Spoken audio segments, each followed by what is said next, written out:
reverence, respect to the Yahweh Shem Yahushai when we come out week in and week out. You know? It says that they may see your good works and glorify the Father which is in heaven, man. You know? So all praise be to Yahweh Shem Yahushai for giving us this gospel, man. For giving us the mysteries, man. All praise be to Yahweh Shem Yahushai, man. You know?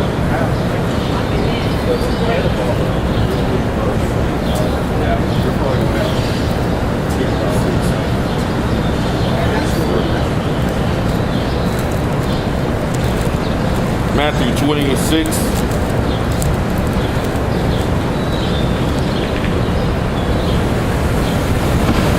Uh, 26 and 40. It says, and he cometh unto the disciples and findeth them asleep. And he said unto Peter, he says, what could ye not watch for me 1 hour? Watch and pray, and ye enter not into temptation. The spirit indeed is willing, but the flesh is weak, man. So our spirit want to do right, man. Our flesh, man. This is the thing that constantly has us in that temptation, man. You want to do everything that's contrary. The cares of this world, it looks good, but it's contrary unto the scriptures, man. You know? The things everybody else is doing. You know, we have balance, you know. Brothers might go preach and then, you know, might go get some exercise in. You know? Brothers do go have drinks. But we don't go by the cares of this world, man. These people out here, earthly minded people, they're not thinking on things above, man. They're thinking on the earthly things, man. You know, what everybody else is doing. The men of the Lord are going to be different from everybody. Because we're trying to think upon heavenly things, man. It says, watch and pray that ye enter not into temptation, man. You're gonna have these trials, you're gonna have these tests, man. But they're to test your integrity, you know. The enticement of sin is gonna always be there. It's always gonna be around the corner. Every corner you turn, man, it's always gonna be something trying to get you to go off, man. You know. It's hard enough we have to be in captivity, right? And we can't obey all 613 laws, you know? So it's always going to be temptation there, man. And that's just outward. Every time you look around, you go to a store, you get something to eat, they want to put bacon on your meal. These are temptations, man. Outward temptations, you know. Then you have some that's inward, you know, the mental state. Sometimes brothers have lapse in faith, man, you know. Because the Most High is going to send you adversity. He's going to send afflictions towards you. He's going to send you troubles just to test your character and your faith, man. He's going to do that. So long as brothers stay prayed up, stay in the scriptures, man, because these temptations are going to come. Learn from these precepts, man.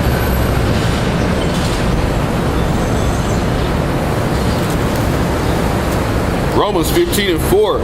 For whatsoever thing was written aforetime were written for our learning, that we through patience and comfort of the scriptures might have hope. And that's what it's about, man. The expectation of that we are going to be saved out of this hellacious condition. So it says everything written aforetime, which include the whole scriptures, the things that were written in the Old Testament. Also with the New, they were written for our learning, man. This is a book of laws, statutes, commandments, history, and prophecy, man. This is what we read for our learning. We go through, you go through certain books, you read situations, and when these situations happen, you'll know how to handle it, man. That's why the Lord left His Comforter with us, man. So we can know how to handle these situations, certain situations. And know the times, man.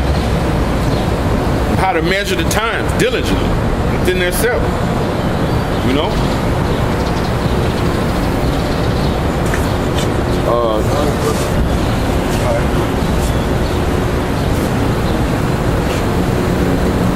This is 1 Corinthians.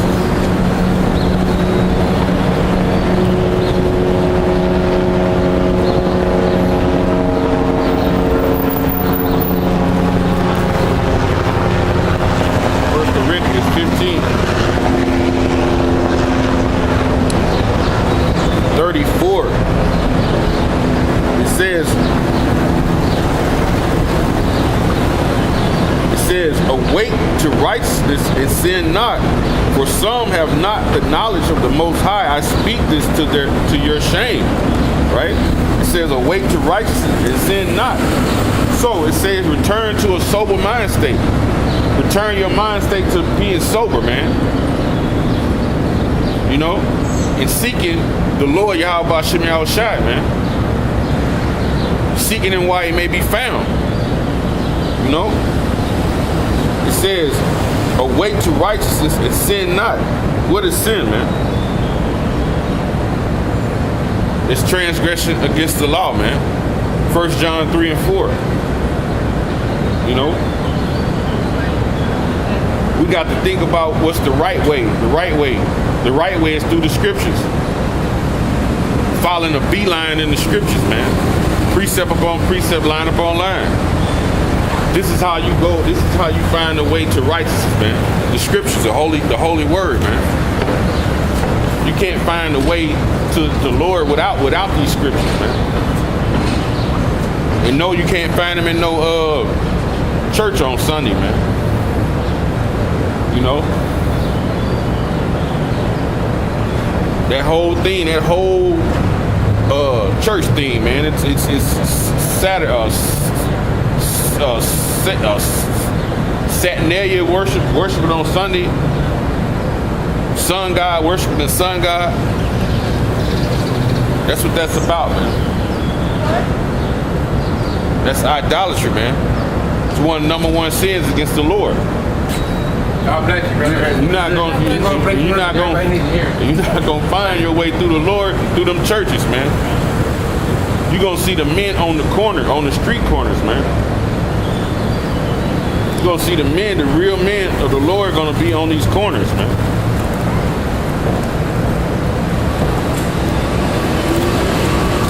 Jeremiah 3 and 15, and I will give you pastors according to my heart, which shall feed you with knowledge and understanding. He said he's gonna give you pastors according to his heart. So it ain't according to what I think, because I didn't write this book. This book is way older than me. I'm reading out of it.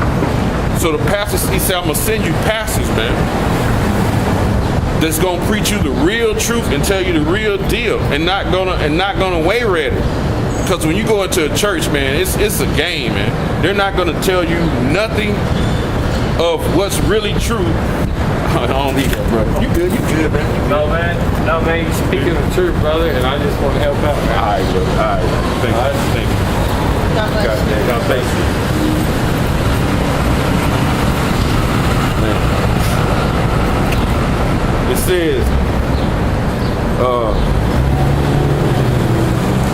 man, that's crazy, man. So and I will give you pastors according to my heart, which shall feed you with knowledge and understanding, man. So we come out here according to Yahweh B'Shem Yahushua's heart. You know, we're gonna preach the way the scriptures say, man. But you know, you have a lot of people that get offended in what the Bible is saying. So like it says in 2 Chronicles, they like to attack the messengers. But hey, we didn't write this message. If the Lord put the Spirit on us to understand the message and push it out there the right way, it's going to seem backwards, man. You know?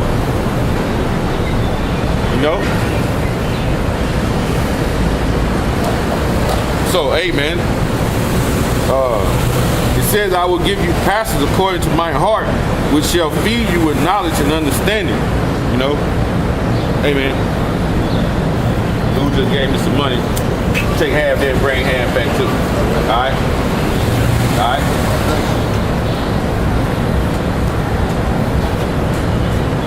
Oh, let's see which one. What's going on, bro? Hey, you ever seen this sign before? Hey, what it is, you know, we've been having these Bibles in our house for years and years. When you start reading the Bible, when you start in the beginning, when you go like after Noah the flood, he had 3 sons, Ham, Shem, and Japheth. He gave a blessing to Shem, a blessing that would be forever in his generation. And when you read in the 10th chapter of Genesis, it starts giving you the lineage of Shem, right, all the way down. Then it'll give you who he chose out of that line. It goes all the way to Esau and Jacob. That's where it come out of. There's 2 main characters in the Bible, right? Right here. Them the two main characters in the Bible, Esau and Jacob. They was twin brothers, right? Give you a synopsis. Isaac and Rebecca had them, right? They asked the Lord. She asked the Lord, why was it like a struggle in her stomach? The Lord told her 2 nations are in your womb. 2 manner of people gonna be coming from your bowels, right? They said the first one, the older one that come out, is gonna serve the younger. When the time was fulfilled, the first came out red all over like a hairy garment. And they call his name Esau. And that name means wasted away as he, meaning he didn't have no pigment. So he was the older brother. He was the oldest brother. Then Jacob came out. These are the 2 main characters in the Bible. So the oldest son, when you have a family, your oldest son normally gets inheritance from the dad. Because normally he had a daddy name. He didn't want to carry on the dad name, whatnot. But the Lord set it up for Jacob to get it. To prove a point. He set it up. That's the way he set it up, right?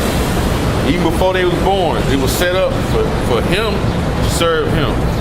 Now, he came out red. That's the color, because we don't know anybody that's white. We don't know nobody that's black. We either a lighter shade of brown, like, see that girl there? They would call her color, like light red bone, ready. See, that's the lightest you probably gonna get.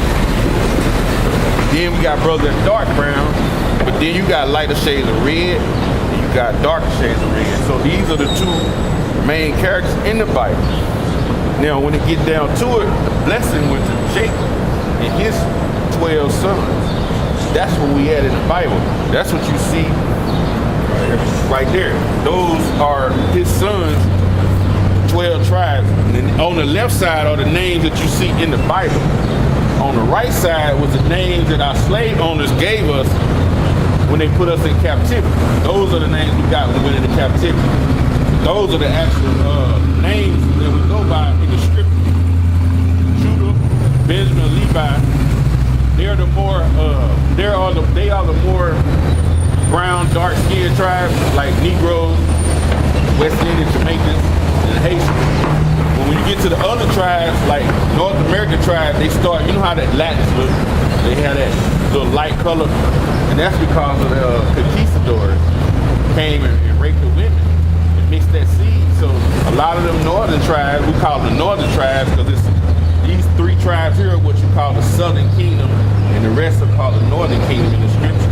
They are more light-skinned than these because the white man from Spain came over and raped their women. What a white man. Shit. He ain't a part of the 12. He right here. Those are his sons. Jacob. Yeah. His sons, he had 5 sons himself. But they ain't got his nothing. sons over here. Nah, his sons, Esau's sons right here. Nah. Them Jacob's sons.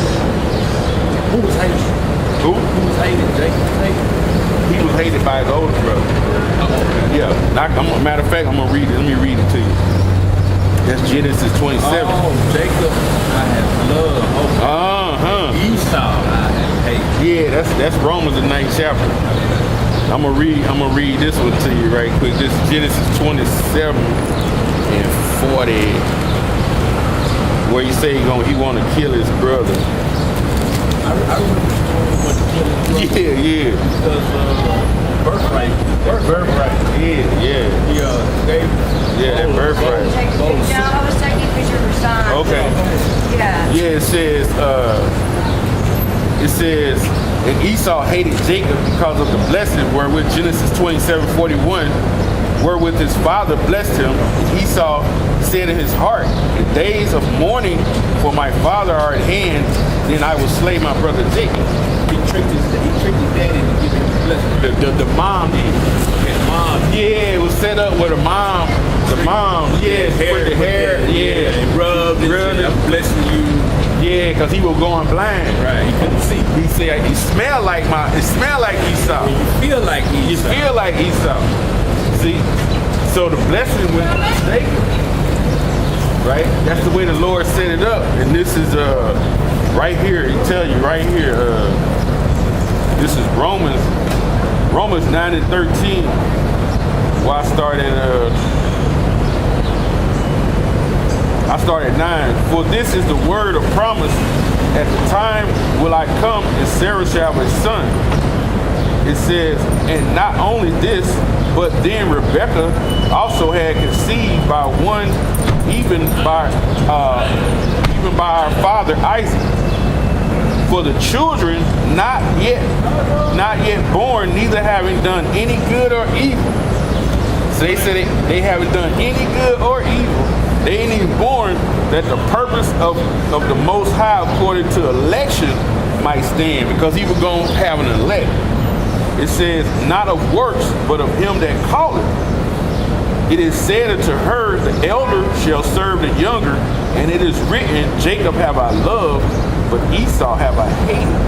See, that's why the Lord actually, that spirit that was in Esau went all the way back to Cain and Abel. Cain killed his brother Abel.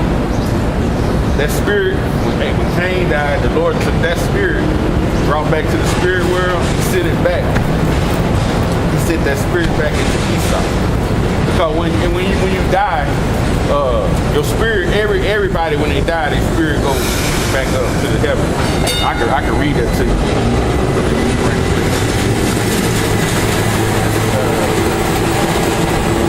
Ecclesiastes 7:12 and 7. Then shall the dust return to the earth as it was, and the spirit shall return unto God who gave it. So, we already know the body was made from the ground. So if you're going to die, you're going to decay. Your spirit, your spirit will just be one with the ground, and the grass will grow green. Because our body has minerals in it. Yeah, carbon, oxygen, magnesium, phosphorus. Our body got all that? Yeah, man. It's just a certain oxygen. I think it's hydrogen. It's hydrogen, oxygen, carbon, which is like, those are like one like 30%, one like 20. I think carbon like 6. And then they go down to like magnesium and phosphorus. They go down to like 2% and 1%. But you got those minerals in your body. So when you die, your body will go, what they really supposed to do is bury you in a sheet, so your body would deplete and go back to the ground, like it'll be part of the earth. What's the purpose of your message? Hey, I'm out here telling these tribes right here, right? In the scriptures it tell you that 144,000 men are going to actually get this message, where they're going to really have the knowledge of what's going on. So we come out here, the Lord said this. He said this is part of the message right here. He told us this. What about Jesus Christ? The Lord. What about Jesus Christ? Yeah, that's what I'm calling the Lord. You think about Jesus Christ? Answer. Yeah, that's the one. That's what I'm going to read now. I'm going to read a message he gave me. Okay. Right? Hey, yeah. Matthew 22:9. He said, go ye therefore into the highways, and as many as ye shall find, you bid to this marriage. See, this is a marriage between him and us. He is married unto these tribes right here. Right? Okay. Go ahead, no problem. So the Lord is married unto these tribes, man. Scripture, yeah. You see yourself on there? Oh yeah. Who are you? I'm all of them, bro. Nah, you can't be all of them. He can. There's no way. You only got one Father.